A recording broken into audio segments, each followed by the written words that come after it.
Mexico. Thank you. You are our cover girl this month. I know, You very look, cool. really Thank good. you. It's very beautiful. I wanted to ask you, how does it feel, first of all, to be here in Mexico? Have you been here before? I have been here before. My best friend's family is from here, and I came when I was, I think, 19 with her. And I'd love more time to explore like I did last time, but I love it here. It's very fun. Yeah, well, great. How does it feel to be part of this like huge teen franchise that...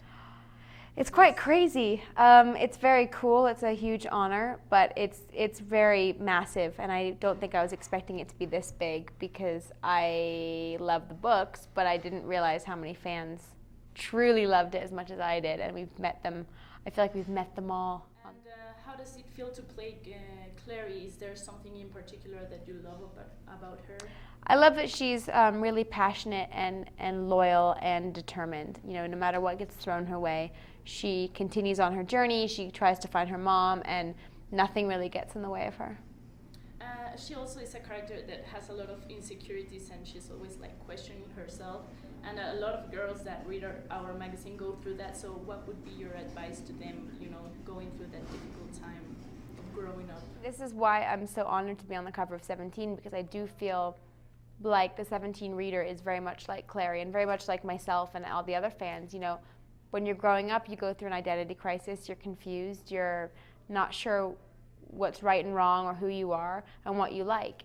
And I think with Clary, she confirms that it's okay to be confused. When you're growing up, it's part of growing up. You know, sometimes you never truly figure things out. Like, I'm still going through this, who exactly am I, what do I like, kind of a thing. And I think that never goes away. And Clary finds the strengths within her weaknesses and experiments obviously with fashion and with guys and figuring out what works for her, what doesn't work for her, and what defines her. But all the while she's very passionate and she stays true to who she is no matter what situation she's in. So I think it was very inspirational to play her and to learn a lot from her. But I do feel like she's very much a 17 girl too. How would you define your personal style?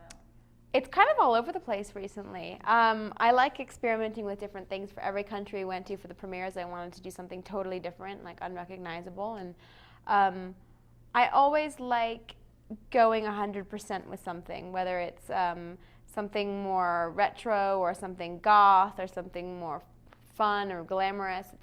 I like having something look polished and chic, but that can be grungy chic, that can be anything, you know. So I don't know. I love mixing vintage and designers, but I also love mixing like Topshop or Zara or Caz, you know. It doesn't have to be all one designer. I love mix and matching. And when you were 17, what sort of books did you read? I've always really been into English literature, like Jane Austen and all the kind of Pride and Prejudice, you know, British dramas. But I've also always loved Harry Potter. That's good. How would you define the movie in like one word?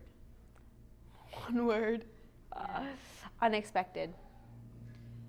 And is there any character from a book that you would really love to play in real life? I really wanted to play Hermione when I was younger. And I really would love to play Elizabeth Bennet from Pride and Prejudice, which I'm doing in Pride, Prejudice and Zombies. So it's like the fantasy aspect to it, which would be great.